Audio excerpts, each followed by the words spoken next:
The engineering bay of the Crimson Talon hummed with the usual sounds of a living ship.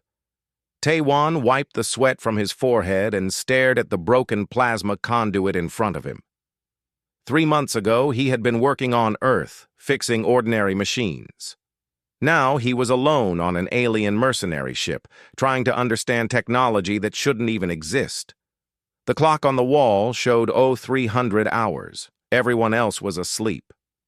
Taiwan preferred it this way. The alien crew members made him nervous with their strange eyes and stranger customs. He could work in peace when the corridors were empty. He reached for his toolkit and cursed quietly. The molecular welder was missing. He had left it in the storage room near the crew quarters. Taiwan sighed and stood up, his back aching from hours of bending over machinery. The storage room was on the other side of the ship, past the private chambers where the mercenaries slept. The metal corridor was cold under his boots. Emergency lights cast long shadows on the walls. Taiwan walked quickly, wanting to get back to his work. He passed the sleeping quarters of various crew members.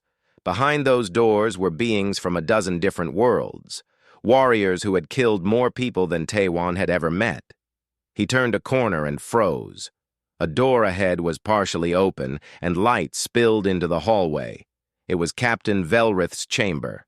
Taiwan knew he should turn back or at least walk past quickly without looking. But something made him glance through the gap. What he saw stopped his heart. Velrith stood in the center of her room, her back to the door.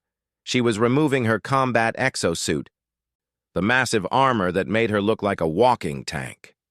Piece by piece, the armor came off. First the shoulder guards, then the chest plate, then the arm sections. Each piece was carefully placed on a maintenance rack. Taiwan knew he should leave. This was private. This was wrong. But he couldn't move, not because of any inappropriate reason, but because of what he saw beneath the armor. Velrith's body was covered in scars, not just a few scars. Hundreds of them. Some were thin lines, some were thick and twisted. Burns covered her left side. Her right arm was more metal than flesh, a cybernetic replacement that started at her shoulder. Her back looked like a map of every battle she had ever fought. She was terrifying. She was magnificent. She was a living testament to survival. Taiwan must have made a sound, maybe a gasp. Maybe his boot scraped the floor. Velrith's head turned. Her eyes, bright yellow and slit like a cat's, locked onto his. For a moment, neither of them moved. Taiwan's mouth went dry. He expected anger. He expected violence. Velrith was known for her temper. She had once thrown a man through a wall for touching her weapon without permission, but Velrith didn't shout. She didn't reach for her weapon. She simply stared at him and continued removing her armor. Her movements were deliberate, almost challenging. She pulled off the leg guards. She deactivated the power core on her back. She stood there in her underlayer, every scar visible, and met his eyes with an expression he couldn't read. "I'm sorry," Taiwan finally managed to say. His voice came out as a whisper. "I didn't mean to. I was just—" Velrith said nothing. She picked up a maintenance tool and began cleaning one of her arm joints. The cybernetic limb hissed softly as she worked. She still hadn't looked away from him. Taiwan felt like he was being tested somehow. Like this moment meant something he didn't understand. In human culture, catching someone undressing was shameful. An invasion of privacy. But Velrith didn't seem ashamed. She seemed proud? No, that wasn't quite right. She seemed like she was showing him something important. "Go," Velrith finally said. Her voice was deep and rough, like gravel rolling down a hill. "Get what you came for and return to your work." It wasn't angry. It wasn't kind either. It was simply a statement. Taiwan nodded quickly and hurried past her door to the storage room. His hands shook as he found the molecular welder. What had just happened? Why hadn't she been angry? Why had she kept looking at him like that? When he walked back past her door, it was closed. The light was off. Taewon returned to the engineering bay, but he couldn't focus on his work. His mind kept returning to those scars, to those eyes, to that strange moment of connection. He had been on the ship for 3 months and had barely spoken to Captain Velrith. She was the leader of this crew, a legend among mercenaries. She had fought in wars that spanned solar systems. She commanded respect from beings that could crush him like an insect, and he had just seen her at her most vulnerable. Or had he? The more Taewon thought about it, the less vulnerable she had seemed. The scars weren't hidden in shame. They were displayed like medals. The cybernetic arm wasn't a weakness. It was a weapon and a tool more advanced than anything humans had created. Every mark on her body told a story of a fight she had survived, an enemy she had defeated, a challenge she had overcome. Maybe, Taewon thought, he was the one who had been vulnerable in that moment.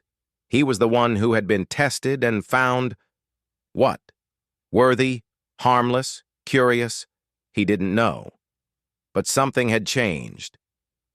The next morning, Taewon went to the mess hall for breakfast. The alien crew members sat in their usual groups, speaking in languages he didn't understand. He took his food and sat alone, as always. But he felt different. He felt like he had crossed some invisible line in the night. Jiwoo, the other human on the ship and the crew's medic, sat down across from him. She was the only person Taewon really talked to. "You look terrible," Jiwoo said, eating something that might have been eggs. "Didn't sleep?" "Working late," Taewon said. He didn't mention what he had seen. It felt like something private, something that shouldn't be shared. "The captain wants to see you," Jiwoo said casually. "After breakfast. Her quarters." Taewon's stomach dropped. "Did she say why?" "Nope. But you must have done something right. She doesn't usually talk to engineers directly." Jiwoo grinned. "Try not to mess it up. We need this job." Taewon pushed his food around his plate. He wasn't hungry anymore. In a few hours, he would face Captain Velrith again, and this time, she would speak to him properly. This time, he would learn what that moment in the hallway had really meant. He just hoped he would survive the conversation. Taewon stood outside Captain Velrith's quarters, trying to calm his racing heart. His finger hovered over the door panel. Behind this door was the most dangerous person on the ship. Behind this door was someone who had seen him witness her scars.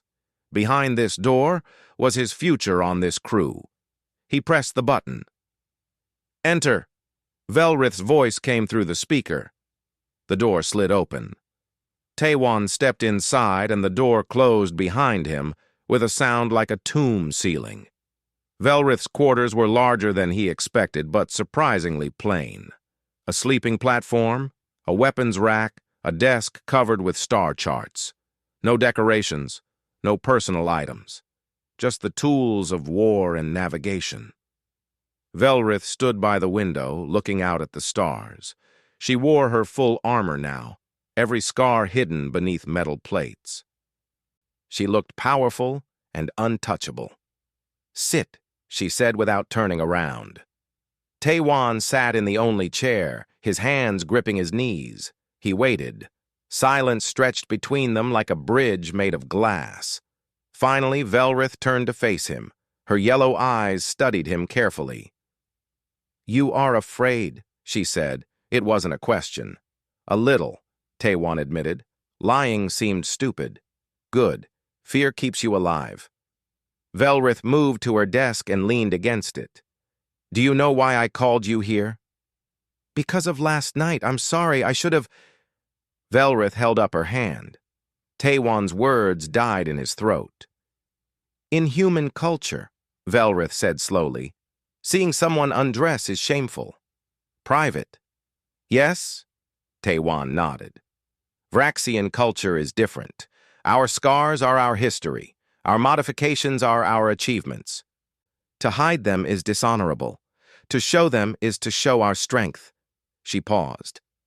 "But we also do not show them to just anyone. There must be a reason." "I don't understand." Taewon said quietly. Velrith walked closer. Even without her full height enhanced by armor, she towered over him. I saw you in the doorway. I could have closed the door. I could have sent you away. Instead, I let you watch. Do you know why? Taewon shook his head. Because you looked at my scars with respect, not disgust. You looked at my body as a warrior's body, not as something broken. Velrith's voice softened slightly. Many beings see scars and see weakness. They think, this person was hurt. This person can be hurt again. But you looked and saw strength. You survived, Taewon said. Every scar means you survived something that tried to kill you. Velrith's expression changed. It might have been a smile, though on her alien face it was hard to tell. Exactly. You understand. This is why humans interest me. She moved back to the window. Your species is new to the galaxy, weak by most standards, small, fragile, no natural weapons, no thick skin, no poison, no telepathy, nothing special. She turned back to him. Yet you survived on a death world. You survived predators and diseases and your own violent nature. You survived each other, and now you come to the stars with that same stubborn refusal to die. Taewon had never thought of Earth as a death world. It was just home. I have fought with many species, Velrith continued. Most follow patterns. Krenth warriors charge directly. Thexor assassins strike from shadows. Mavine soldiers hold positions, predictable, useful, but limited. She pointed at Taewon. Humans are different. You adapt. You improvise. You do unexpected things. This makes you dangerous. This makes you valuable. Is that why you hired human crew members? Taewon asked. Partly. Also curiosity. I wanted to see if the stories were true. If humans really do fight like cornered animals when threatened. If you really do bond with other species. If you really do solve problems in strange ways. She paused. So far, the stories are accurate. Taewon felt a strange pride at that. What happened to your colony? He asked, then immediately regretted it. Too personal. Too soon. But Velrith didn't seem angry. War, she said simply. 20 years ago. A rival faction wanted our territory. They attacked while our warriors were away. Killed the young, killed the old, burned everything. Her hands curled into fists. I returned to ashes. I have hunted their leader ever since. I'm sorry, Taewon said. Human words felt inadequate for alien pain. Sorry is useless. Action matters. Revenge matters. Velrith looked at him. Do you understand revenge? Taewon thought about it. Humans understand revenge very well, maybe too well. Then we have this in common. Velrith moved to her weapons rack and picked up a blade. She examined it, then set it down. I allowed you to see my scars because I sensed no threat from you. Only honest surprise. Only respect for a warrior's body. This is rare. Most beings either fear me or desire me or pity me. You did none of these things. What did I do? Taewon asked. You recognized a fellow survivor. Velrith returned to the desk. You have scars too. Different scars. Not on your body. But I see them in how you move, how you speak, how you keep distance from others. You are wounded somewhere inside. Taewon felt exposed. She was right. He had lost people. He had failed at things. He carried his own invisible damage. This is why I trust you more than others, Velrith said. Survivors recognize survivors, and survivors need each other in this galaxy. A beeping sound interrupted them. Velrith touched her wrist computer. Report. Captain, we're receiving a distress signal, a voice said. Mining colony. Under attack. They're offering payment. Velrith looked at Taewon. Your engineering skills will be needed. Pirates usually damage ships before boarding them. Can you repair under pressure? I can try, Taewon said. Good answer. Honest. Velrith moved toward the door. Come, it's time for you to see what this crew really does. Time for you to earn your scars. Taiwan followed her into the corridor. His fear was still there, but it was mixed with something else now. Purpose. Belonging. Understanding. Jiwoo was waiting outside. What did she say? The medic asked as Velrith walked ahead. She called me a survivor, Taiwan said. Jiwoo raised her eyebrows.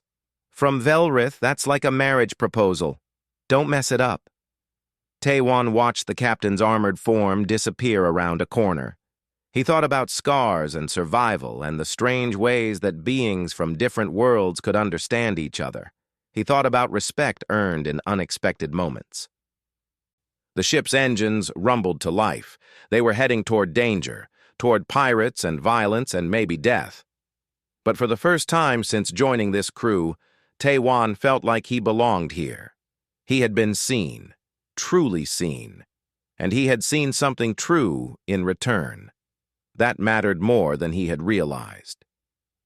The Crimson Talon dropped out of faster-than-light travel with a shudder that Taiwan felt in his bones. He gripped the engineering console and watched the view screen. A small mining colony appeared ahead, built into an asteroid. Smoke poured from several sections. Ships surrounded it like predators circling wounded prey. 6 hostile vessels, Velrith's voice came over the intercom. Looks like the Broken Chain Gang. They specialize in raiding isolated colonies. Taiwan had heard of them. Pirates who were too violent even for other pirates. They didn't just steal, they destroyed. They killed for entertainment. All hands to battle stations, Velrith commanded. Engineers, prepare for damage control. Medical, prepare for casualties. Weapons, lock on targets. Taiwan checked his station. Everything was running normally. For now. He had spent 3 months learning these systems, but he had never faced real combat. His hands trembled slightly as he activated emergency repair protocols. Jiwoo appeared at his side, carrying a medical kit. Stay calm, she said. Follow your training. You'll be fine. You're supposed to be in medical bay, Taiwan said. And leave you alone on your first fight? No chance. Jiwoo smiled, but her eyes were serious. We humans need to stick together. Another human, Hyun-sik, dropped down from the upper deck. He was the weapons specialist, a former soldier with arms covered in tattoos. Hey, new guy! Try not to die. It's bad for morale. Before Taiwan could respond, the ship lurched violently. Red lights flashed. Alarms blared. Taking fire, someone reported. Shields at 80%. Return fire, Velrith ordered. Krenth, take us in closer. The ship dove toward the pirate vessels. Through the view screen, Taiwan saw weapons firing, bright streaks of energy crossing the darkness. The Crimson Talon shook again and again. A console exploded in the corner, showering sparks. Shields at 60%, the same voice reported. Taiwan forced himself to focus. His screen showed damage reports coming in. Hull breach on Deck 3, power conduit failure in Section 7. Coolant leak in the port weapons array. Too many problems. Too fast. Prioritize, Jiwoo said beside him. What kills us first? The coolant leak. If the weapons overheat, we lose offensive capability. Then fix that first. Taiwan's fingers flew over the controls. He rerouted coolant from non-essential systems. It was a patch, not a solution, but it would hold. Weapons coolant stabilized, he reported. Good work, human, Velrith's voice came through. Krenth, bring us alongside their flagship. Boarding teams prepare. Boarding? They were going on to the pirate ships? The Crimson Talon accelerated toward the largest pirate vessel. Taiwan watched in horror as they got closer and closer. This was insane. This was suicide. Brace for impact, Krenth announced. The ship slammed into the pirate vessel. Metal screamed against metal. Taiwan was thrown forward, saved only by his harness. Alarms shrieked. Half the lights went out. Boarding teams, go! Velrith commanded. Through the chaos, Taiwan heard the sounds of the crew moving. Heavy boots, weapons charging, battle cries in alien languages. They were actually doing this. Shields down, someone reported. Emergency power only. A new alarm joined the others. Taiwan's blood went cold. Hull breach, engineering section, they're coming inside. I see them, Yunsik said, pulling out a large weapon. 4 hostiles, coming through the breach. Jiwoo grabbed Taiwan's arm. Stay behind me. But there was nowhere to hide. The engineering bay was an open space. The pirates were already inside, ugly creatures with too many arms and weapons that looked like they were built from scrap. They saw the humans and laughed. To them, humans were just weak prey. The first pirate raised its weapon toward Jiwoo. Something snapped inside Taiwan. Not courage, not bravery, just pure survival instinct. He grabbed the nearest thing, a plasma torch used for welding, and threw it at the pirate's head. It wasn't meant to be a weapon, but at close range, it didn't matter. The torch hit the pirate's face.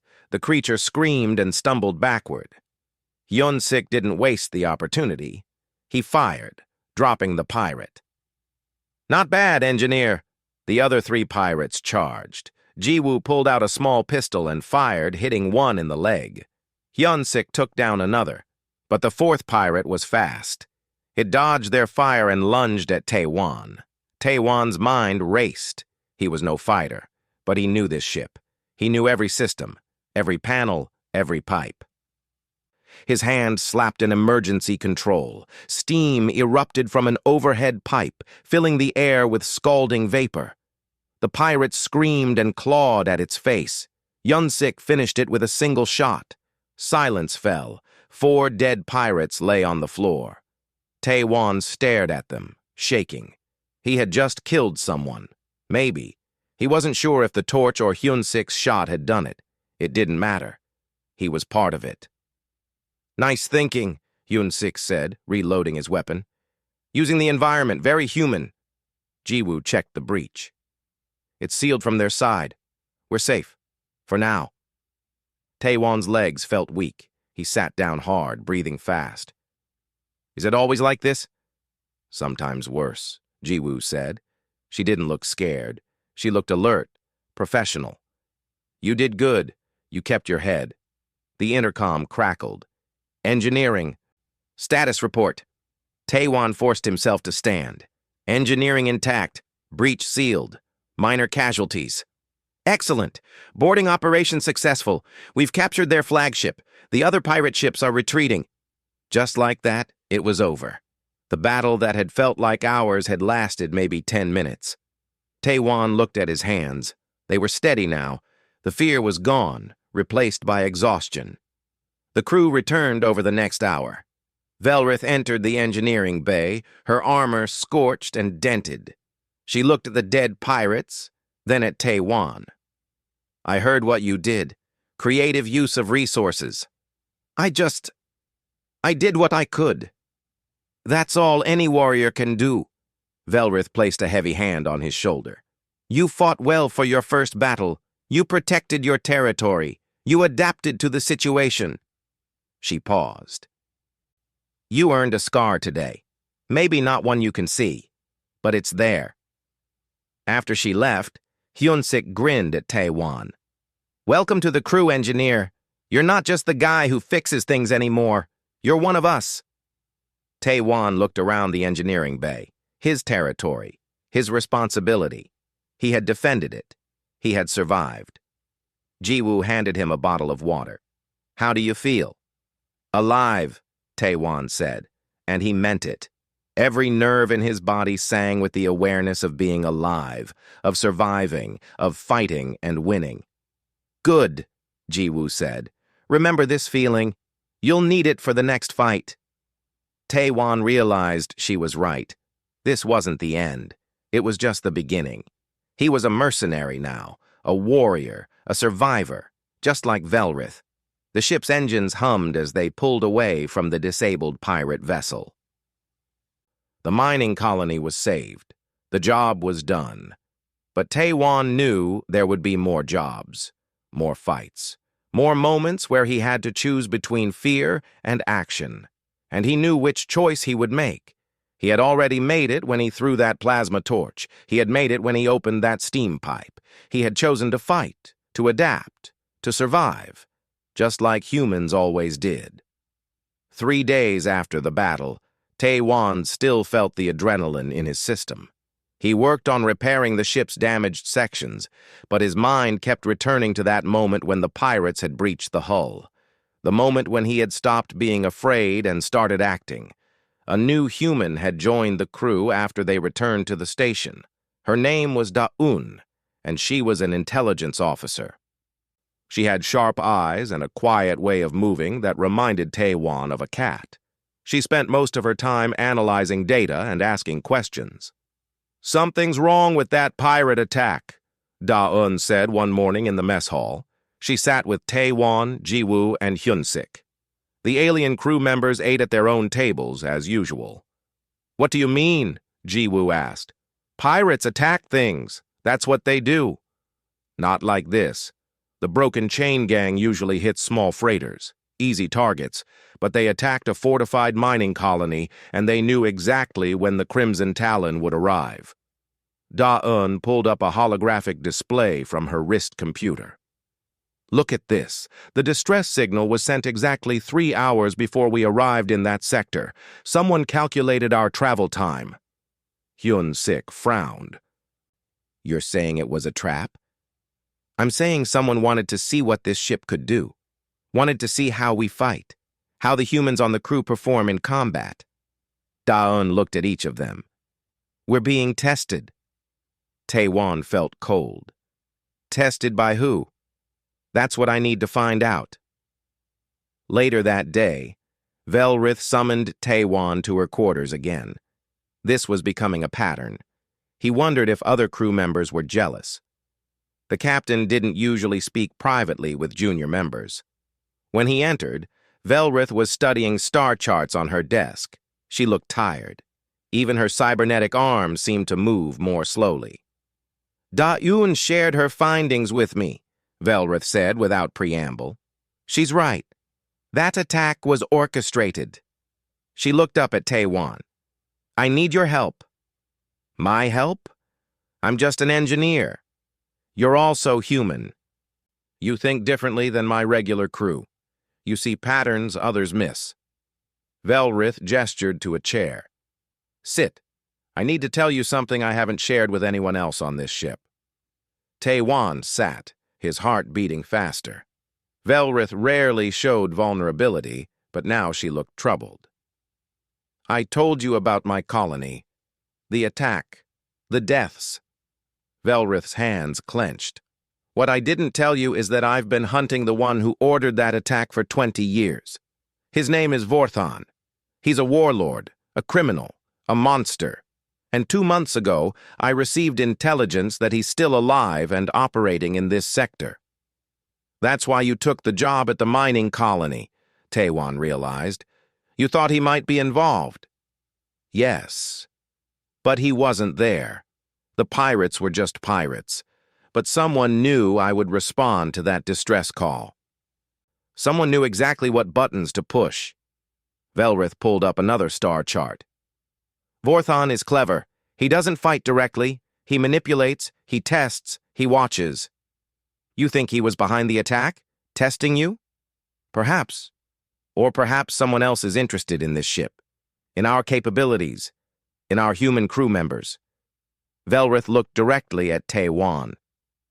"Humans are new to the mercenary business. Some species don't like that. They see you as a threat to the established order." Taewon had never thought about galactic politics. He just wanted to work and earn money to send home. "What do you need me to do?" "Help me investigate. Use your human perspective. Look at the data with fresh eyes. Find the pattern." Velrith's expression softened slightly. "I trust you, Taewon. You proved yourself in battle. You proved yourself when you looked at my scars with respect. I need that honesty now." Over the next week, Taewon worked with Da-un, analyzing every detail of the pirate attack. They reviewed communications, studied travel routes, examined financial records. It was tedious work, but Taiwan found he had a talent for it. His engineering mind liked solving puzzles. "Here," Taiwan said one evening, pointing at a screen. "This communication. It's encrypted, but the pattern is wrong. It's too complex for pirates."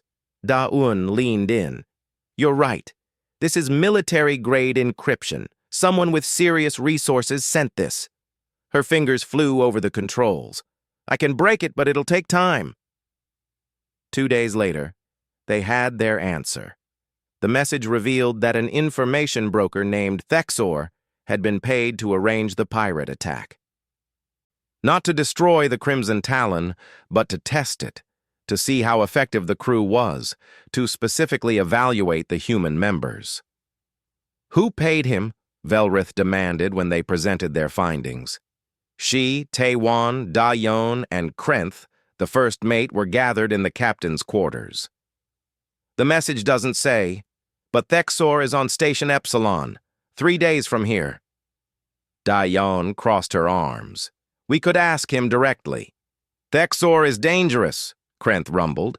His insectoid body clicked nervously. "He has connections everywhere. Information is his weapon." "Then we'll be careful," Velrith said. "But we need answers. If someone is targeting my crew, I need to know who and why." They arrived at Station Epsilon at midday, station time. It was a massive structure, home to thousands of beings. Markets, bars, gambling dens, and darker places filled its corridors. Taiwan had never seen so many different species in one place. Thexor operated from a shop in the lower levels. When they entered, Taiwan saw an insectoid creature with too many eyes and delicate antennae. He looked fragile, but Taiwan had learned not to judge alien appearances. "Captain Velrith," Thexor's voice was like wind through grass. "An honor. And you brought humans. How fascinating." "Cut the flattery," Velrith said. "You arranged the pirate attack on the mining colony. Why?" "Did I?" Thexor's antennae twitched. "That's a serious accusation." Da-un pulled up the encrypted message on a portable display. "We have proof." For a long moment, Thexor stared at the screen. Then he laughed, a chittering sound. "Clever humans. Yes, I arranged it, but I wasn't trying to harm you. I was hired to evaluate your crew's capabilities, to see if the rumors about human ingenuity were true." "Hired by who?" Velrith's hand moved toward her weapon. "That information costs extra." Thexor leaned back. "But I'll tell you this for free. There's a faction in the Galactic Coalition that doesn't want humans succeeding as mercenaries. You're too unpredictable, too dangerous. They want you kept in minor roles, not leading crews into combat." Taiwan felt anger rising. "So they sent pirates to kill us?" No. They sent pirates to test you. If you'd failed, it would prove humans aren't ready. If you succeeded, well..." Thexor's antennae waved. They'd have their answer either way. "And Vorthon?" Velrith asked quietly. "Is he involved?" Thexor's many eyes blinked in surprise. "Still hunting him? After 20 years? Impressive dedication." He paused. "Vorthon isn't behind this, but he is interested in your ship, in you. He always likes to know about potential threats." "Where is he?" "That information truly does cost extra. But I'll give you a gift, Captain, as an apology for the test." Thexor pulled up a star chart. "He was last seen in the Cavros sector, operating some kind of facility. That's all I know." Velrith stared at the map for a long time. Then she turned and walked out without another word. Taiwan and the others followed. In the corridor outside, Velrith stopped. "We have 2 problems now. A conspiracy against humans in the mercenary trade, and my personal hunt for Vorthon. We need to address both." "What do you want to do, Captain?" Krenth asked. Velrith looked at Taiwan. "What do you think, engineer? You're part of this now." Taiwan thought carefully. "The conspiracy affects all humans trying to work in space. That's bigger than personal revenge." But, he hesitated. But Vorthon hurt you. Hurt your people. That matters too. A diplomatic answer, Velrith said, but she seemed pleased. Here's what we'll do. We'll investigate both. If Vorthon is in the Kavros sector, we'll find him. And if there's a faction trying to eliminate human competition, we'll expose them. She looked at her crew. We're not just fighting for ourselves anymore. We're fighting for the idea that any species can earn their place among the stars. As they walked back to the ship, Hyunsik appeared beside Taewon. Big speech from the captain. She likes you, engineer. Trusts your judgment. I just said what I thought. That's why she trusts you. You don't play games. You don't have an agenda. Hyunsik grinned. Welcome to galactic politics, my friend. It's even more dangerous than pirate attacks. Taewon realized he was right. They weren't just mercenaries anymore. They were players in a larger game, a game that could determine humanity's future among the stars. And somehow, he had become important to that future. The Kavros sector was a dark place, not just physically dark, though the local star was dim and red. It was dark in reputation. Criminal enterprises operated openly here. Law enforcement was a distant joke. Ships disappeared, and no one asked questions. Perfect place for someone like Vorthon to hide. The Crimson Talon approached a derelict space station slowly, sensors scanning for threats. According to Thexor's information, Vorthon had been using this station as a base, but the information was 3 weeks old. He might be gone already. I don't like this, Krenth said from the navigation console. It feels wrong. Everything about this sector feels wrong, Hyunsik muttered. He was checking weapons for the 3rd time. Nervous energy filled the ship. Velrith stood at the command position, perfectly still. She had been like this for hours. Focused, intense, hunting mode. We proceed as planned. Boarding Team Alpha goes in first. Secure the entry point. Team Beta follows to search for intelligence. Team Gamma stays with the ship. Taewon was assigned to Team Beta, along with Ji-woo and Da-Yun. His job was to access the station's computer systems and extract any useful data. It wasn't as dangerous as the front assault, but it wasn't safe either. They docked with the station without incident. That made everyone more nervous. Pirates should have challenged them.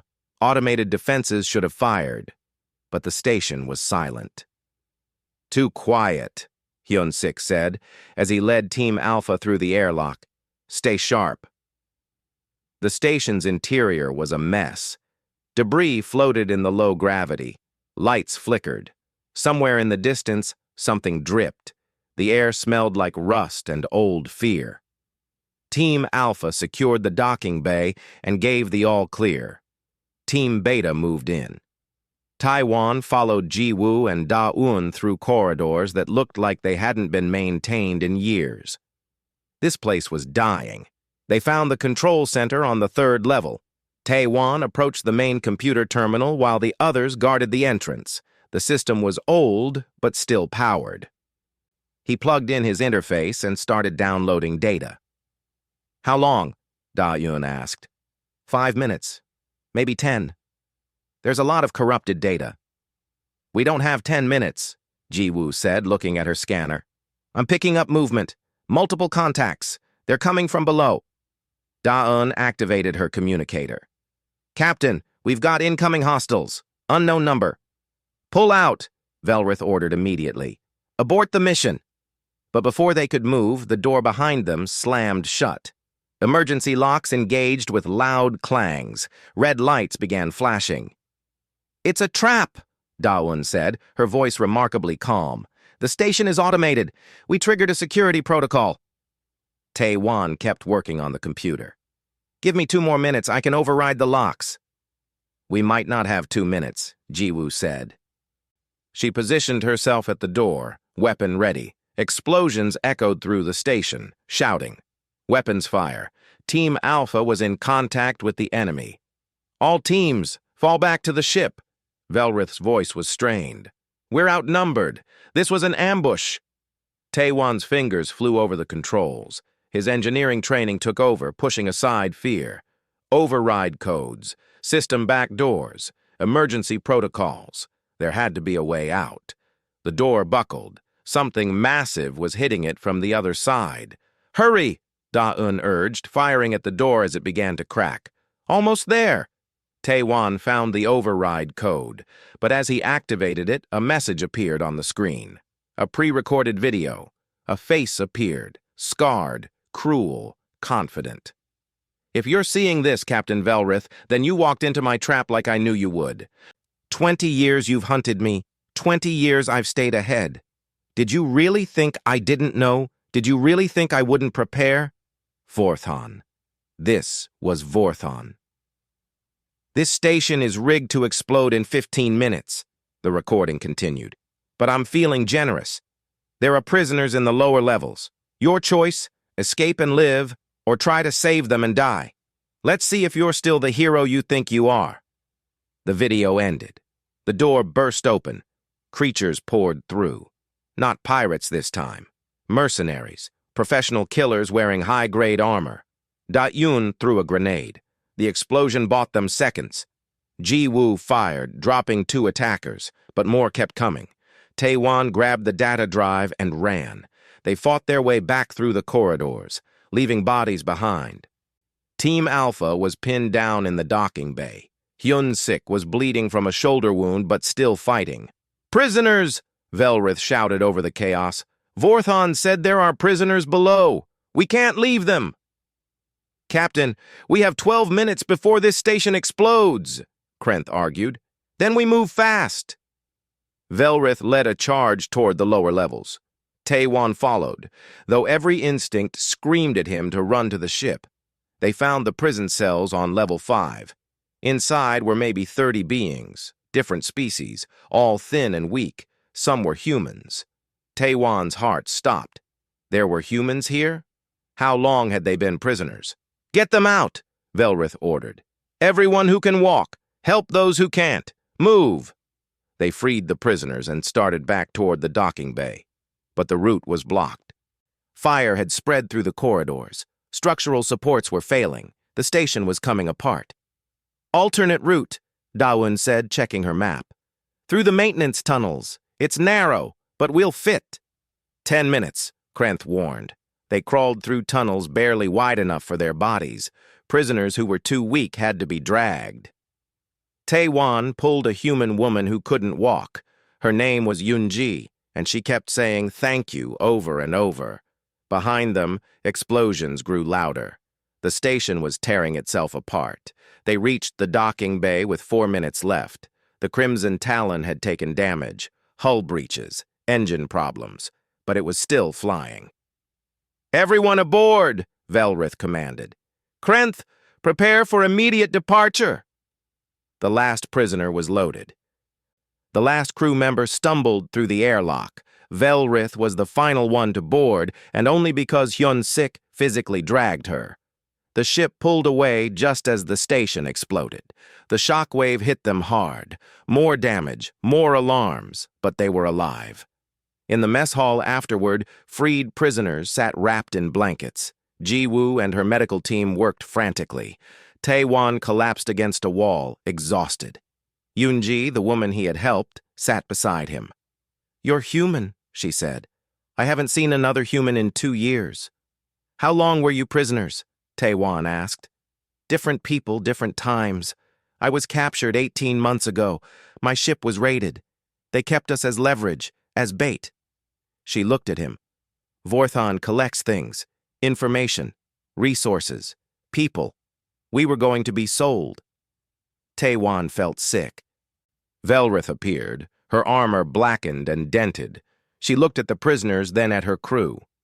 "We lost 3 crew members today, Vakrin, Holeth, and Plex. They died buying time for others to escape." A moment of silence fell. Even in the chaos, they honored the dead. "But we saved 32 lives," Velrith continued. "We took away Vorthon's prisoners. We took away his trap. And we survived." She looked directly at Taewan. Because humans don't give up. Because humans do the impossible. Because humans make the right choice even when it's the hard choice. Later, alone in his quarters, Taewon examined the data he had stolen from the station. It contained information on Vorthan's network, names, locations, operations. This was valuable intelligence. But more importantly, it contained a list of other stations, other prisons. Hundreds of prisoners waiting to be rescued or sold. Taewon realized something. This was bigger than revenge. This was bigger than one warlord. This was a whole system of suffering that needed to be destroyed. He took the data to Velrith. She studied it for a long time. If we use this information, we declare war on Vorthan's entire organization. Not just him, everyone he works with, every criminal who profits from his activities. She looked at Taewon. Are you ready for that? Taewon thought about Eunji, about the other prisoners, about all the people still trapped in similar stations. Yes, he said. I'm ready. Velrith smiled. It was the first genuine smile Taewon had seen from her. Good. Because we're going to need everyone. Every human, every crew member, every ally we can find. We can do this, Taewon said. I know, Velrith replied, because humans don't know when to quit, and neither do I. Eunji recovered quickly despite her ordeal. Within 3 days, she was walking the ship like she owned it. She had been a diplomat before her capture, working for the Human Colony Expansion Program.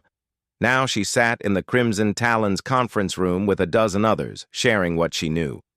Vorthan isn't working alone, Eunji explained, projecting images onto the wall screen.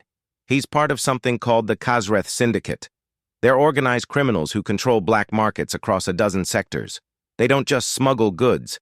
They traffic in people, information, weapons, anything profitable. Why target humans specifically? Da-un asked. Because humans are disrupting their business model, Eunji said. Mercenary work used to be stable, predictable. The same species did the same jobs. Prices were controlled. Then humans arrived and started working cheaper, fighting smarter, adapting faster. You're breaking their monopoly. Taewon understood. It wasn't personal. It was business. The syndicate saw humans as a threat to their profits. They've been pressuring established mercenary companies to refuse human crew members, Eunji continued, threatening clients who hire human-led teams, spreading rumors that humans are unreliable. And when that doesn't work, she gestured to herself, they eliminate the competition. Velrith stood at the head of the table. How many companies have refused to hire humans? At least 40 that I know of. Probably more. Then we need to change that. Velrith looked around the table. I'm making an announcement. From today, the Crimson Talon is officially a human-Vraxian partnership. Equal leadership, equal representation. Any being who has a problem with humans has a problem with me. Krenth clicked nervously. Captain, that will make you a target. The Syndicate will come after this ship specifically. Good, Velrith said. Let them come. Let them see what happens when they threaten my crew. The announcement went out through official channels. Within hours, the galactic community was talking about it. Some supported Velrith's decision. Others called it foolish. But everyone noticed. And so did the Syndicate. A message arrived 2 days later. Encrypted. Private. Addressed to Velrith. Taewon was with her when she opened it. A figure appeared in the hologram. Alien, but wearing clothes that suggested wealth and power. Captain Velrith, you've become quite troublesome. The Syndicate would like to offer you a choice. Dismiss your human crew members, apologize for your comments, and we'll forget this ever happened. Or continue this foolish crusade and face consequences. Velrith watched the message in silence. Then she recorded her response. Tell your masters that humans are here to stay. Tell them that any species can earn their place through courage and competence. Tell them that I'd rather die fighting alongside humans than prosper by excluding them. She ended the recording. Send it. That's a declaration of war, Taewon said quietly. Yes, Velrith agreed, but it's the right war. The response came faster than expected. Not a message, a person. His name was Varnak. He was Khazreth.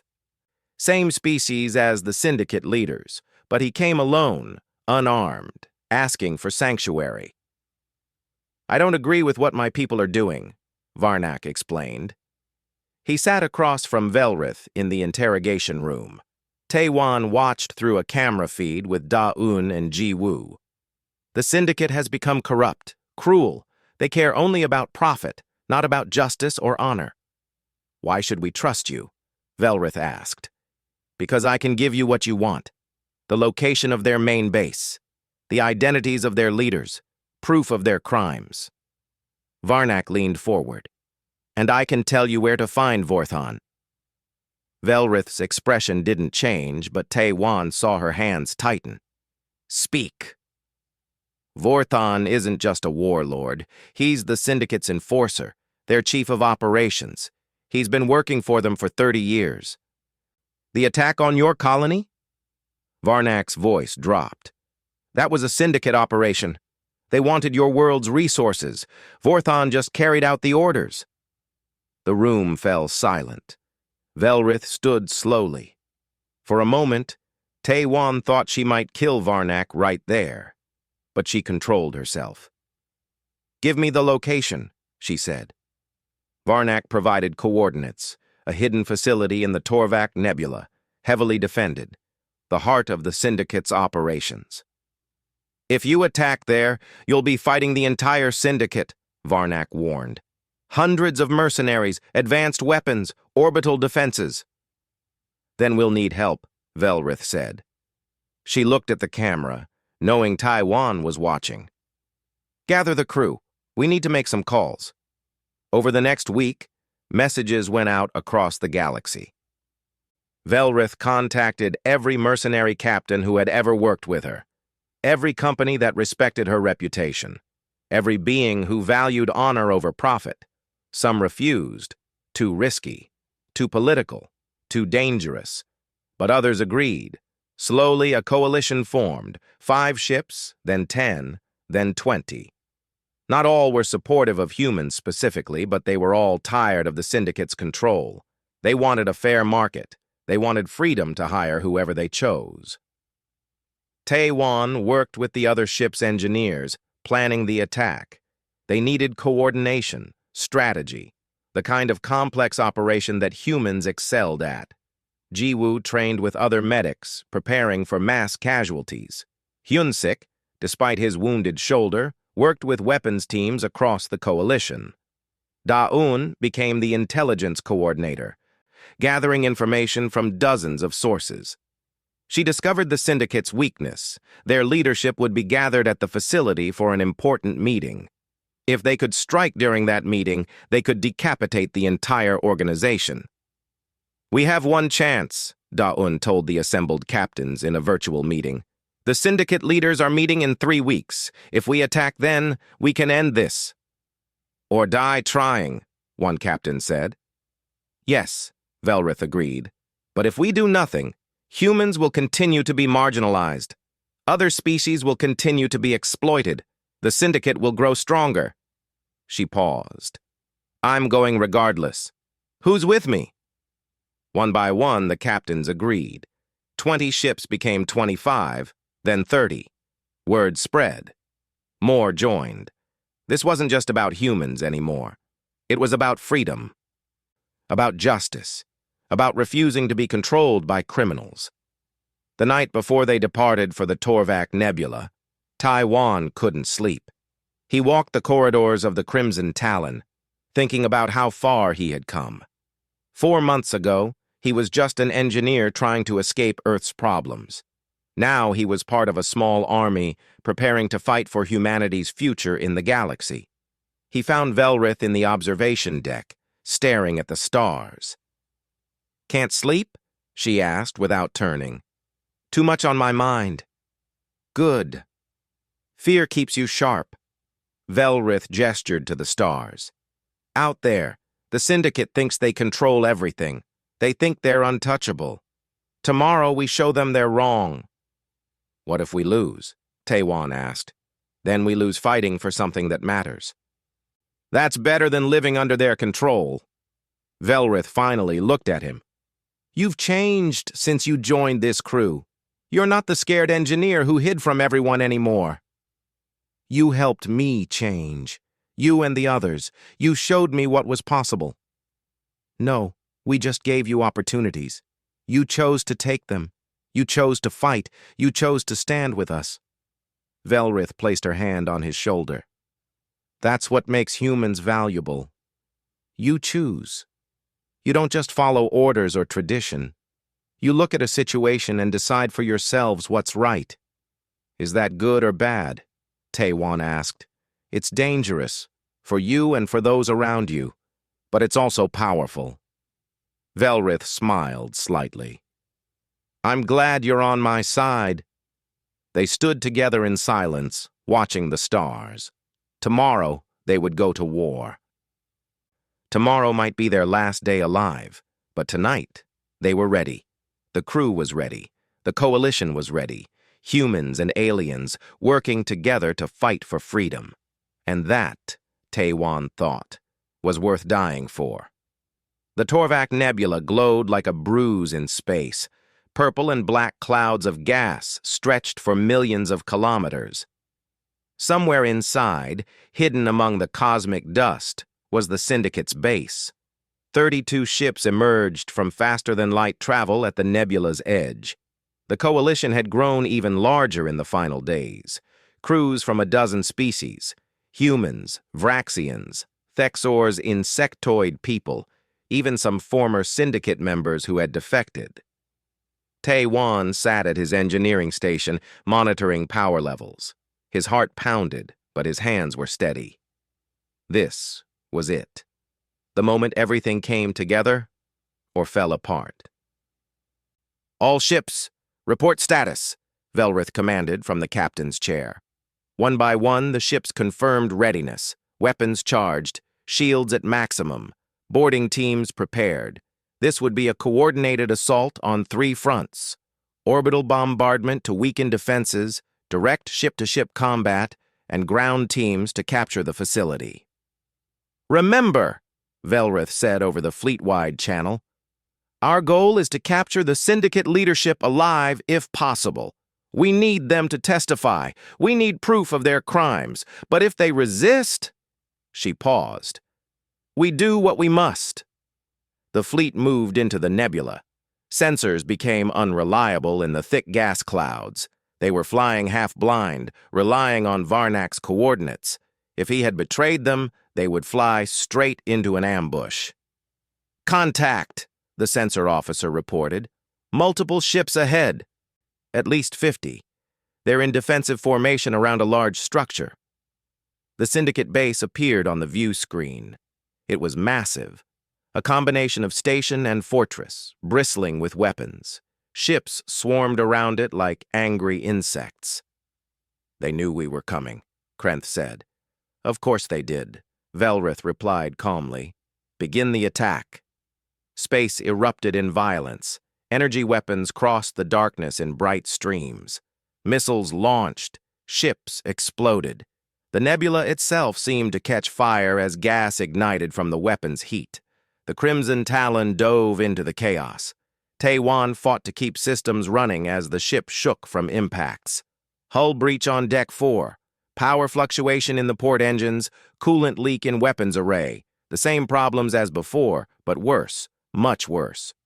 "Team Alpha, launch," Velrith ordered. "Secure the landing bay." Boarding craft, detached from multiple ships, racing toward the base under covering fire. Hyun-Sik led one team. Jiwoo another. They were soldiers now, not just crew members. They had trained for this. "We're taking heavy fire!" a voice shouted over the channel. One of the Allied ships. "Shields failing!" "Hold position," Velrith commanded. "Support is coming!" But support was busy. Every ship was engaged. The Syndicate had more forces than expected. This wasn't going to be a quick victory. Taiwan watched his screens and made a decision. "Captain, I can boost our weapon output by 20%, but we'll lose life support on non-essential decks." "Do it," Velrith said immediately. Taiwan rerouted power. The Crimson Talon's weapons glowed brighter. They cut through 2 Syndicate ships in rapid succession. Other vessels saw this and followed their lead, pushing their systems beyond normal limits. This was the human way. Push harder, risk more, adapt faster. The boarding teams reached the base. Fierce fighting erupted in the corridors.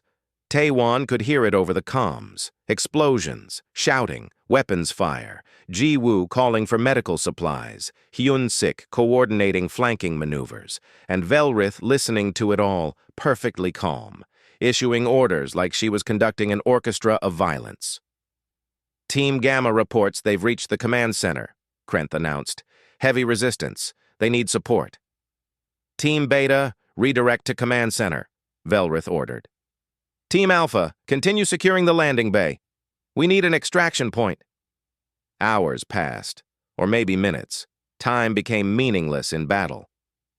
Taiwan fixed problems as they appeared, racing against disaster. The ship was falling apart around them, but it was still fighting, still flying. "Command center secured," a voice shouted. "We have prisoners. Syndicate leadership captured." A cheer went up across the fleet channel. But the fighting wasn't over. The Syndicate forces, learning their leaders were captured, fought harder. Some tried to rescue their bosses. Others tried to destroy evidence. Chaos spread through the base. "Velrith." A new voice came over a private channel, cold, cruel. "I know you're listening, Vorthan. I'm in the detention level, with your precious prisoners, the ones you rescued from my station, including that human diplomat." A pause. "Come face me, alone, or I start executing them one by one." Velrith stood. "Taiwan, you have command." "Krenth, with me." "Captain, it's a trap," Taiwan protested. "Of course it is." Velrith checked her weapons. "But I've been hunting this man for 20 years. I'm not stopping now." She left the bridge. Taiwan stared at the command chair. He was in charge of the ship, of the crew, him, the engineer who had been too scared to talk to aliens 4 months ago. "What do we do?" Krenth asked over the comm. Taiwan looked at his screens, at the battle, at the chaos, and he made a choice. "We trust the captain, and we make sure she has a ship to come back to." He opened the fleet channel. "All teams, this is Taiwan. Continue the mission. Secure the base. Capture all Syndicate members. The captain has her own objective." Deep in the base, Velrith and Krenth reached the detention level. Bodies littered the corridors. Syndicate guards who had tried to stop them. The door to the main cell block was open. Inside, Vorthan waited. He was smaller than Velrith expected, almost frail, but his eyes were sharp and cruel. Around him, prisoners huddled against the walls, Yunji among them. All had weapons pointed at them by Vorthan's personal guards. 20 years, Vorthan said. "You've chased me for 20 years. Impressive dedication." "You destroyed my colony," Velrith said quietly. "Killed my family." "I followed orders. The Syndicate wanted that territory. I gave it to them." Vorthan smiled. "Just like I'll follow orders now and kill these prisoners unless you surrender." Velrith looked at the prisoners, at Yunji, at the others, all watching her, waiting for her to save them again. Then she looked at Vorthan. "You're wrong. You don't follow orders. You hide behind orders. You use them as an excuse for cruelty." She stepped forward. "But the Syndicate is finished. Your leaders are captured. Your forces are defeated. You have nothing left but this last desperate threat." "I have these prisoners' lives." "Yes, and I have a choice. Revenge or justice." Velrith lowered her weapon. "I choose justice." "You're surrendering?" Vorthan laughed. "After all this?" "No. I'm calling your bluff." Velrith looked at Unji. "You said you were a diplomat. Prove it. Talk to these guards. Convince them. Yunji understood. She stood slowly and faced the guards. The syndicate is gone. Your leaders are prisoners. If you kill us, you're murderers. But if you help us, you're witnesses. You get immunity, you get protection, you get a future. The guards hesitated. They looked at each other. At Vorthan. At the prisoners. "Kill them!" Vorthan screamed. "That's an order!" But the guards lowered their weapons. One by one, they had seen the truth. The syndicate was finished. Following Vorthan now meant dying for nothing. Vorthan reached for his own weapon. Velrith was faster. She crossed the distance in 2 strides and struck him down, not killing him, disarming him, capturing him. 20 years, Velrith said, standing over him, and it ends not with revenge, but with you in chains. Justice. That's what humans taught me. Back on the Crimson Talon, Taiwan received the news. Vorthan captured. All prisoners safe.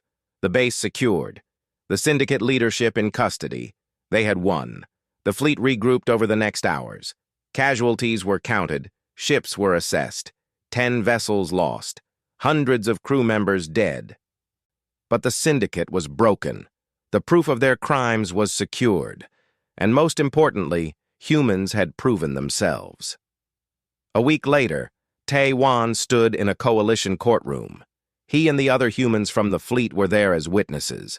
The syndicate leaders sat in restraints, facing justice. Vorthan among them. The evidence was presented.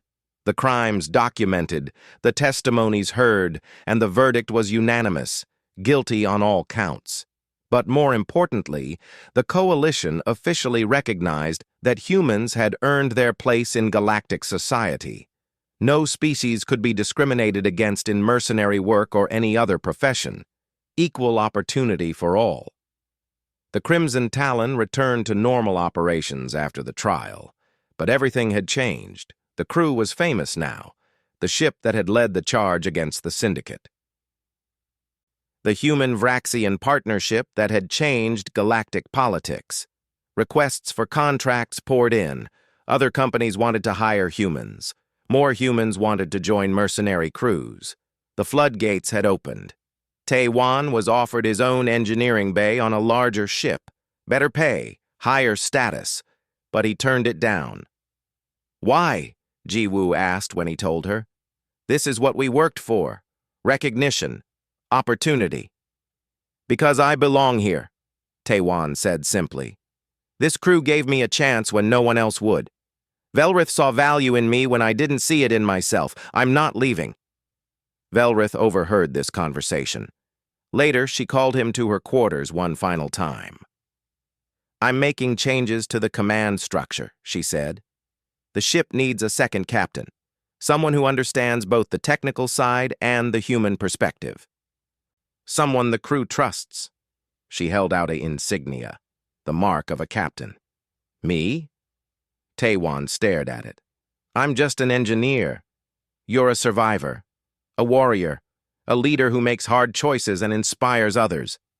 Velrith pressed the insignia into his hand. You're exactly what this ship needs, what humanity needs, a bridge between species, a symbol of what we can achieve together. Taiwan looked at the insignia. He thought about everything that had happened, about the scared engineer who had accidentally seen an alien's scars, about the warrior he had become, about the future humanity was building among the stars. I accept, he said. Velrith smiled, that rare, genuine smile. Good. Now get back to work, Captain. We have a new contract. Some pirates need hunting. 6 months later, Taiwan stood on the bridge of the Crimson Talon as co-captain. Velrith stood beside him, equal partners now. The crew worked efficiently around them, a perfect mix of species and skills. A message arrived, another ship requesting assistance. They specifically asked for the human Vraxian crew. They had heard the stories. They trusted the reputation. What do you think? Velrith asked Taiwan. Should we take it? Taiwan looked at the crew. At Jiwoo, who was now head of medical. At Hyun Sik, training new recruits. At Da Yun. coordinating with other intelligence networks, at all the humans who had followed their example and joined the stars. He thought about that night months ago when he had accidentally seen Velrith's scars, when he had seen strength where others might see weakness, when he had taken the first step on a journey that changed everything. "We take it," Taewon said. "That's what we do. We help. We fight. We prove that humans belong out here." Velrith nodded. "Set course. Maximum speed." The Crimson Talon turned toward the stars, toward new adventures, toward new challenges, carrying its human-alien crew toward a future where any species could reach for greatness, where scars told stories of survival, where accidents could become destiny, where a simple engineer could become a captain, and where humanity had finally, truly declared itself among the stars.